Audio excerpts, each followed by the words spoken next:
Welcome back to WellnessFX BioWad. Again, here with Brian MacKenzie, CrossFit Endurance, and we have the great opportunity today. We have Justin Mager, one of our amazing WellnessFX doctors who also does nutrition, sports medicine, and works with a lot of CrossFit athletes. I'm going to step off camera, and Brian is actually going to take Justin through how some of the body systems work. Brian, welcome. Thanks for having me. Hi, Justin. How's it going? How are you? Good to see you. So you've got a whole system written up here on, and we, the main thing for me as a coach is I'm looking at my athletes' ability to recover, get back to training, and go as close to 100% as we can get them. Right. And so what we've gone through kind of with you and what we're going to go through right now is kind of how this whole system works, and maybe there are things not just with the training that an athlete really is overlooking because they think they can be eating a certain way or they think they can be doing things a certain way, and yet what we're finding is there's a lot of things that they don't know that they shouldn't actually be doing because it's actually preventing that recovery from occurring.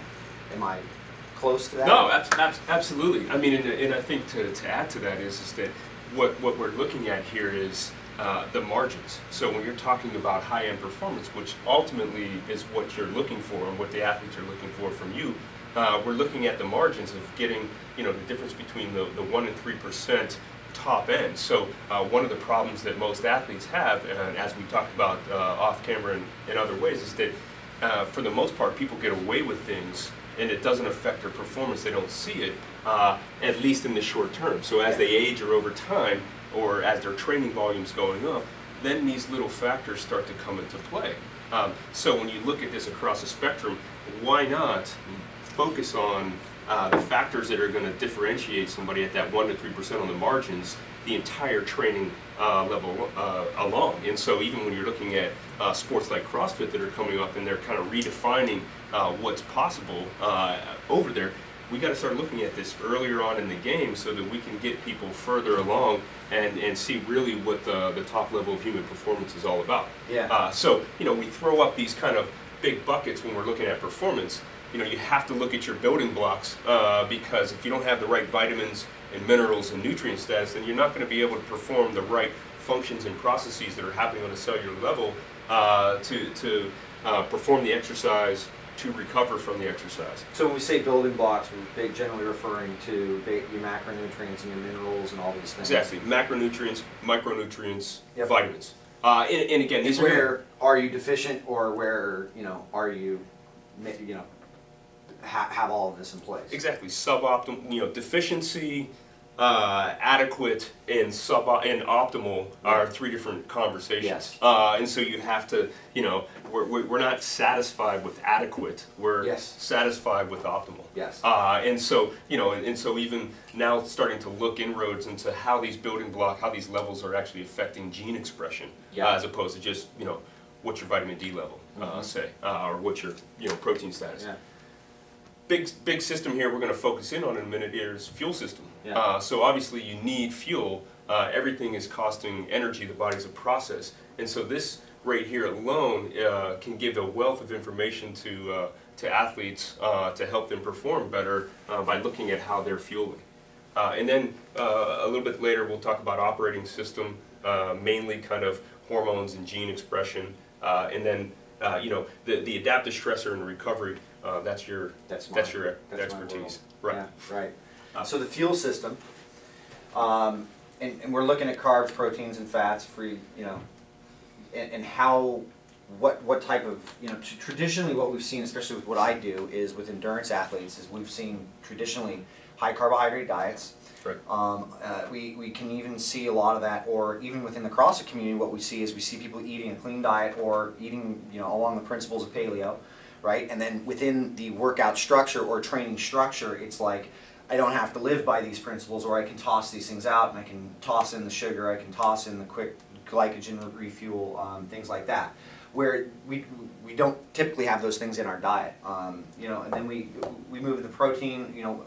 A lot of these people are not unfamiliar with protein. They're very familiar with it. And then the fats, most of the people within the CrossFit community are well aware of it, but within the traditional sense, most endurance athletes are focusing on that high carbohydrate diet, and what we're seeing and what we've seen within our with what my experience was, not only as an athlete but as a coach, Right. is that wasn't really working that well. Like, it worked for a time, and then all of a sudden things just started to taper out, and that just so happened to occur as age started to play into it. Right. But it was happening with every one of our athletes, and where when we did start to flip that and get into more of this principle-based eating and eating clean and paleo, where we saw inflammation levels drop, we saw hormone levels change, we saw production of a lot of things occur. I was recovering from workouts, we were recovering from workouts quicker, we felt better, had more energy throughout the day, right? Correct. So, I don't know, maybe you can take us just through this really quick, as, you know, breaking Right. this down. And to simplify things, we're just looking at aerobic metabolism, Yeah. what you can burn on the Krebs level cycle, of more or less. mitochondria. Yeah, absolutely. So you're taking in your oxygen and you're using your fuel source, and as you alluded to, a lot of people overly simplify aerobic exercises requiring carbohydrates to run it, and that's absolutely true, but as you've known and through your own research, proteins and free fatty acids as a fuel source, they're huge. In fact, correct me if I'm wrong, but in an oxidative state, fat is the primary source of fuel.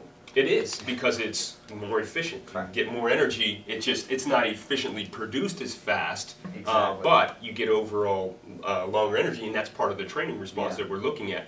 How can we drive more mitochondria to exist so that you can get more energy production out of free fatty acid? And you know, the body being, again, an adaptive system, people who are overdoing with the carbohydrates, the body starts to rely on that, and you start losing the enzymes in the pathways that are going to upregulate your ability to use free fatty acids. So you're damaging your overall energy production abilities by looking at it. So basic little quick run through.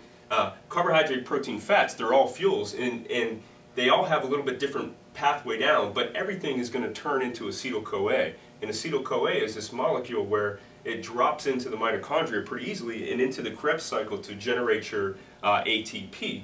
So you have to kind of be careful and know what to do with your fuel sources to, one, you know, generate maximum ATP while you're performing, and also generate maximum acetyl-CoA also in recovery, because when you turn off and replenish your ATP stores, this system backs up, and acetyl-CoA then becomes the building block for your own body stores. And so what I kind of like to tell people is that, you know, the simplest way to look at this is that you're either consuming food from without your body or you're consuming yourself. And so you want to train Catabolic or that. anabolic?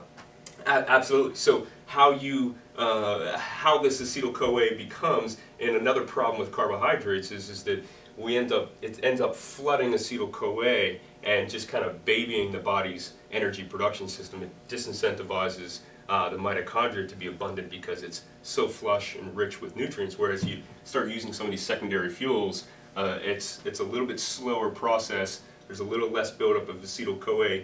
You lose some of this energy production, and the body is going to adapt, make more mitochondria. So the more carbohydrate we're taking in, the less efficient that system becomes with mitochondria, so we're not producing enough mitochondria in order to function, but Right. we're relying solely on the carbohydrate for the energy source, but the more protein and fat we're taking in versus the carbohydrate, we're then building that system back up, and although it's requiring more work, it's actually getting more efficient. Exactly. And a good important point here is that there's a difference between training and performance. Yes. So we're talking training. Yes. So when training, you actually want to put the system under stress. Yes. Performance, you don't. So it's a different conversation on how you feel possibly for performance, and people Yes. need to kind of take that in. So if you're training and using a lot of performance enhancement drugs, like I'll say simple sugars are, Yeah. you're actually hurting your training process in the long term, and people need to kind of understand that.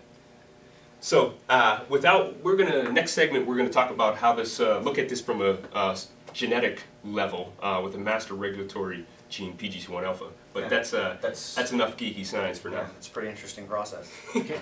Great.